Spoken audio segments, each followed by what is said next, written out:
Welcome to the OEC 6th edition Chapter 1 overview. Please be aware that this presentation is a brief overview of the contents of the chapter and as such is not a replacement for reading the content. Instead, it is intended to highlight the most critical components and allow for a more detailed reading and review. Chapter 1 is the Introduction to Outdoor Emergency Care curriculum. This chapter is intended to introduce you to the National Ski Patrol, herein often known as the NSP, in this and subsequent videos, and references during your patrolling career. Every chapter will have chapter objectives highlighted at the beginning, which are the key items in each chapter that will be subject to testing at the end of this course. Please know and understand these objectives in detail, not just a definition, but a true working knowledge of the objectives and how to apply them.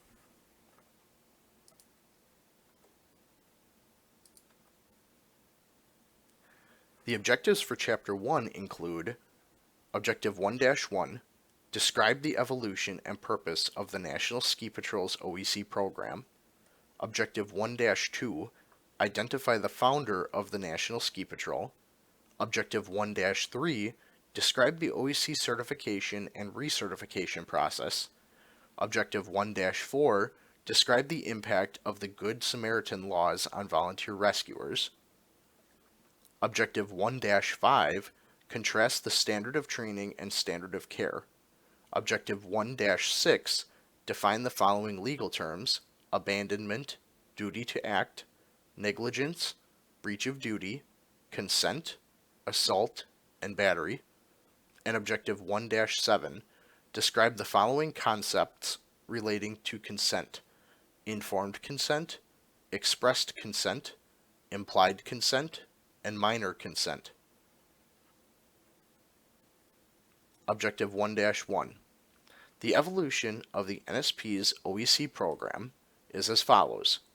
In 1939, the NSP was established an affiliation with the American Red Cross and created the publication Ski Safety and First Aid. In 1985, Dr. Warren Bowman, an internist, created an emergency responder textbook exclusively for ski patrollers, which he titled Winter Emergency Care, and he is considered the father of outdoor emergency care.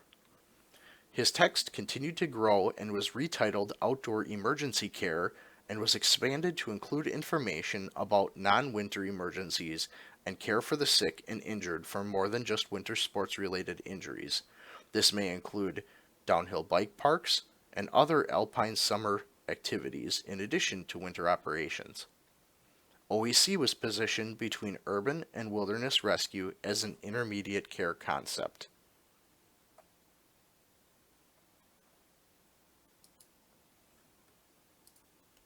Today, the OEC program continues to be the primary curriculum taught to ski and bike patrollers in the U.S. and other countries. Its purpose is to be the gold standard in ski patroller training. By mastering the vocabulary, objectives, and skills of the OEC course, a patroller will have the tools to perform effectively in real-life situations outdoors and become an effective patroller.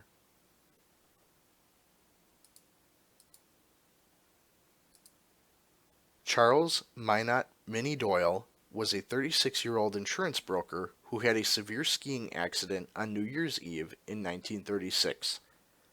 At that time, despite a very rudimentary ski patrol already in existence, it was not set up to spot incidents and was not available to help Minnie out. Instead, his wife and friends found two men and a piece of tin that they made a makeshift sled out of to extricate him. This injury ended up being a displaced ankle fracture and permanently affected his ability to walk. 2 months later, during a ski race, one of his friends who had assisted him in his injury was involved in his own accident, and that accident proved fatal. These two major events gave him the drive to improve the system, and out of his drive to improve the system and help others, the National Ski Patrol was born. Dole continued to head the NSP until 1950.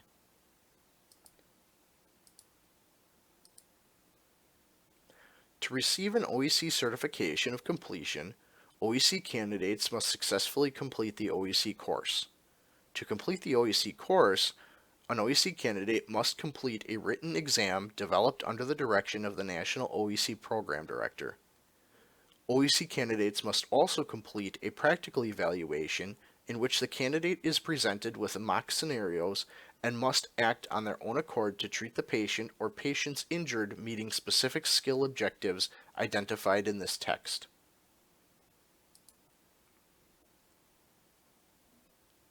The OEC recertification process.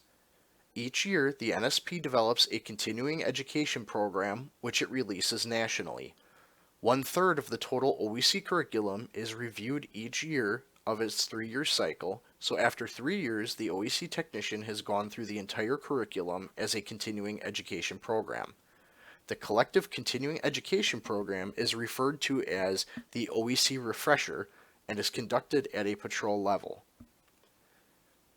In addition to the OEC skills refresher, NSP members are also required to maintain CPR skills.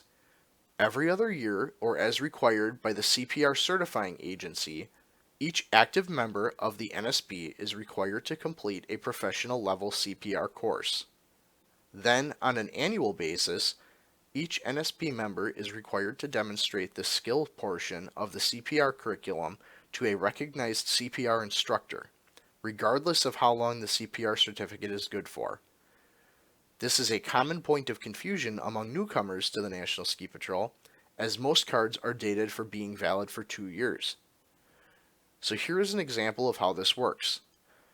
For those of you that took CPR last week on Wednesday, July 1st of 2020, you will receive a CPR card with an issued date of July 1st of 2020 and valid through July 1st of 2022. Despite the valid date through 2022 provided by the American Heart Association, the NSP will still require you to demonstrate your CPR skills again next year in front of an authorized CPR instructor in 2021.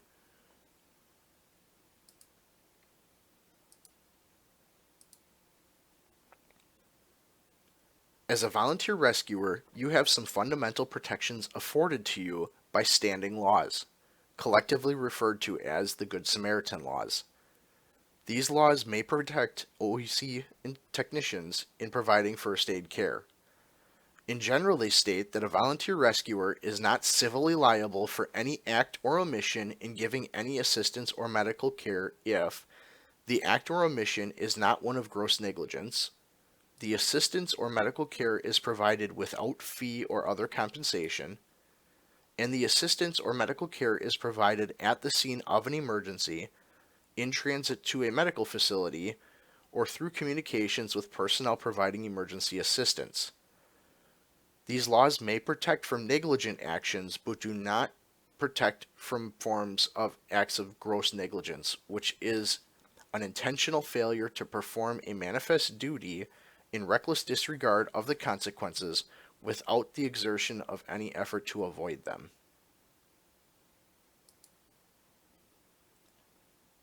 Information regarding protections afforded to the Wisconsin ski patrollers can be found here and is summarized well in Wisconsin Statute 895.482 subsection 2, which states, "A ski patrol member is immune from civil liability for his or her acts or omissions while he or she is acting in his or her capacity as a ski patrol member, including the rendering of emergency care." The entire Wisconsin Good Samaritan state statute can be found at that link in the description there. Specific information regarding Wisconsin's civil liability exemption for members of the National Ski Patrol is also available in that subsection of that statute in that link provided there as well in the description. And the third component is the Wisconsin Skiers Safety Act of 2012, and that description is also going to be in the link of this video.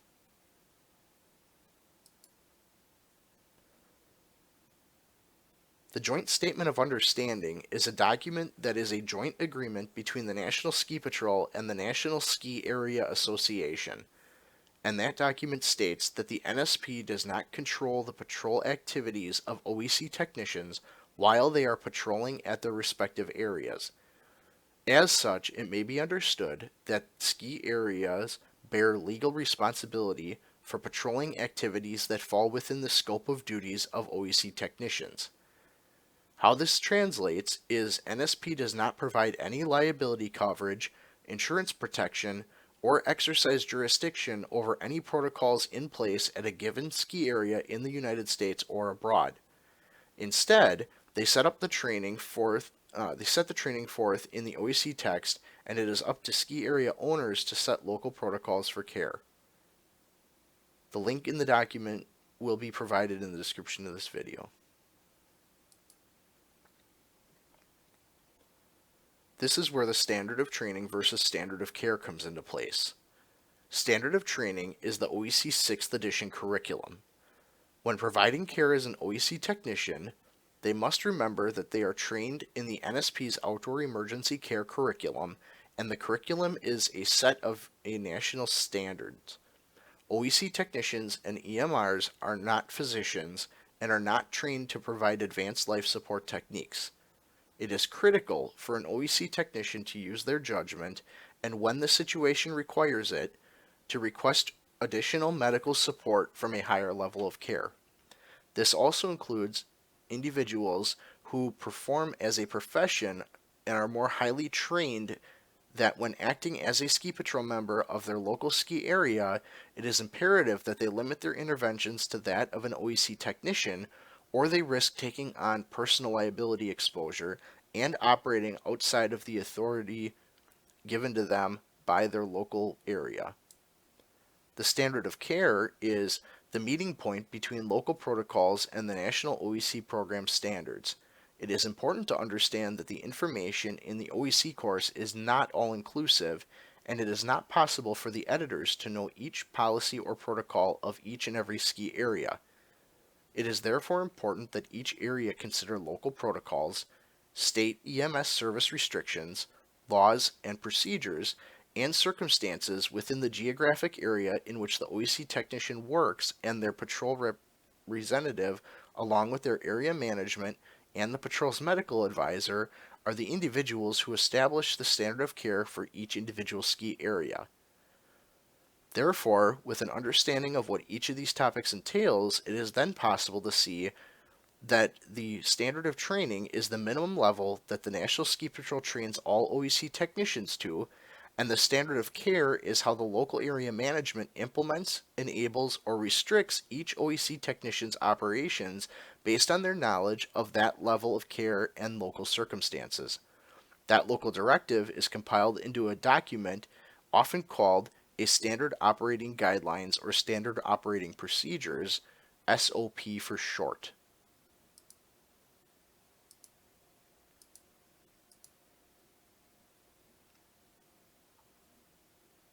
Objective 1-6 is a number of definitions. You're asked to define abandonment, duty to act, negligence, breach of duty, consent, assault, and battery. If you are in a uniform as an OEC technician, you have a legal duty to act. An example of this is if you're skiing on the hill and somebody falls in front of you and they see you and you see them fall, it is your legal duty to approach them and find out if you can assist in any manner. If you are trained and not in uniform, you have a moral duty to act. An example of this is if you witness a car accident and you pull over to assist because you have training.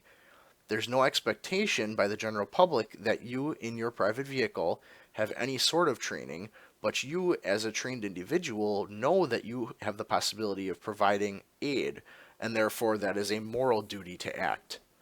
Non-trained individuals do not have a duty to act, moral or legal. Performance below the standards of training could be considered negligence. Failure to perform a promised act or obligation of due care can be considered breach of duty. For the complete definition of each term listed here, please see the glossary in the back of your textbook. It is important for an OEC technician to understand that they need to gain consent to treat a patient in every circumstance. If an OEC technician has not gotten consent to treat a patient, the OEC technician is committing assault and or battery. Without consent, you are committing assault and or battery. Battery is touching someone who does not wish to be touched. This could be as simple as laying your hand on someone to treating a competent adult who is refusing care.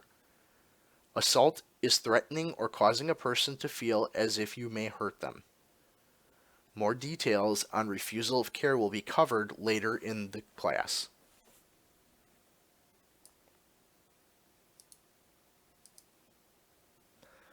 The way to avoid issues with assault and or battery is that you need to receive consent from the patient. This is as simple as stating, "Hi, I'm a trained ski patroller. Is it okay if I help you?" and waiting for their answer. Expressed consent is a simple form of consent given by a competent adult that expresses their consent to receive treatment. This consent can be given either verbally, such as answering yes when asked to provide consent, or nonverbal actions such as shaking their head in the common yes manner forward and back. Informed consent is where a patient must understand what actions the responder plans to take and agrees to them. It is important for an OEC technician to be clear and constantly communicate with the patient what their intent is for treatment and continue to receive consent throughout the treatment process.